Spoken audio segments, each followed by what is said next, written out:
Welcome back to Finpod, your daily financial digest. I am Evan, and I'm glad you are here to wrap up the day. Finpod is brought to you by Fintwit.ai, your go-to platform for real-time trading signals and stock recommendations. Let's get right into it. The conversation is dominated by a few major players. ARM Holdings is the talk of the town, surging over 12% today. The excitement stems from a new strategic partnership with SK Telecom and Rebellions to build AI inference infrastructure using their latest data center chip architecture, alongside growing enthusiasm for their work with Meta on specialized hardware. Micron is also seeing massive interest, up over 8%. Investors are cheering the company's support for the Match Act, which aims to tighten semiconductor export controls to China, while the market remains obsessed with the ongoing supply crunch for high-bandwidth memory. Then there is Advanced Micro Devices, jumping nearly 7%, largely riding the wave of renewed conviction in the AI semiconductor supercycle. Lastly, ServiceNow is seeing some volatility in after-hours trading, and Tesla continues to draw intense focus as investors digest their latest quarterly results. As for the broader market, stocks had a strong day. The major indexes closed higher, driven by a combination of a solid start to the earnings season and renewed optimism surrounding AI infrastructure spending. The Nasdaq and S&P 500 led the charge, as investors brushed aside lingering macro concerns to focus on the robust growth numbers coming out of the tech sector. Intraday, we saw some late-day buying momentum that pushed indices to their session highs, reflecting a market that is currently in a risk-on mood. In the AI economy, the focus is squarely on the infrastructure build-out.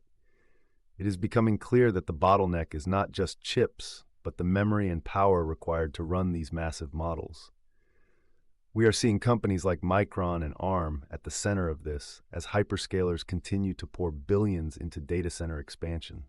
The narrative has shifted from just the promise of AI to the actual monetization and the race to secure the physical components needed to scale these systems.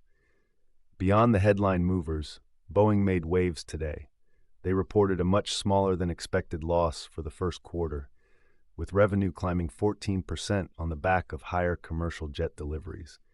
Investors seem relieved to see signs of operational recovery.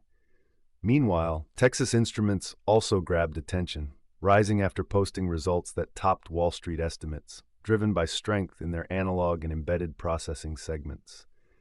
On the earnings front, it was a busy day.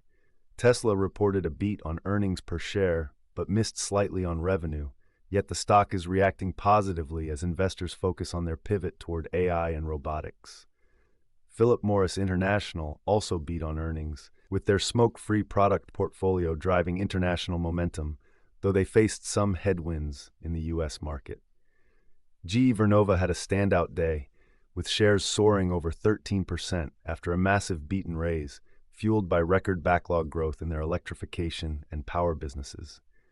IBM also reported strong results with double-digit growth in software and infrastructure, confirming the durability of their portfolio in the current environment. To wrap things up, we saw a broad rally today led by the tech and industrial sectors, with strong earnings reactions from Boeing, GE Vernova, and Texas Instruments setting the tone. The AI trade remains the primary driver of market sentiment, with companies like Micron and ARM at the center of the infrastructure conversation. Thanks for listening to Finpod. If you enjoyed today's episode, please like, share, and subscribe. And leave a comment if there is a specific stock or sector you want me to cover next. For stock recommendations, visit Fintwit.ai. See you tomorrow.